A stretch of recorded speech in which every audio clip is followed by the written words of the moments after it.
Xiyyaarri Mangistuu Hayilamaariyaam suphamuun waggoota 37 booda tajaajilaaf oole.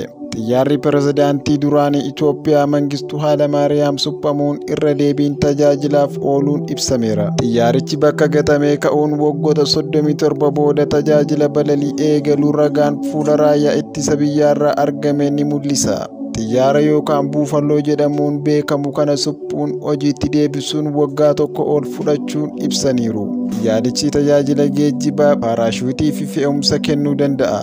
Kunis damee hundaan hojiileen bu'a qabeeyyiin hojjetamaa jiraachuu agarsiiftu ta'uu Itaamaajoor Shuumiin waliigalaa raayyaa ittisaa Fiild Maarshaal Biraanuu Juulaan dubbataniiru. Humni qilleensa Itoophiyaa ijaarsa humna namaa, hidhannoo haaromsuu fi dandeettiin sadarkaa olaanaa irra ga'uun bu'uuraalee misoomaa dhaabbatichaa madaaluu babal'isuuf xiyyeeffannoon hojjechaa jiraachuu ajajaa olaanaan humna qilleensaa Itoophiyaa Leetinaal Jeneraal Yilmaa Mardaasaan himaniiru.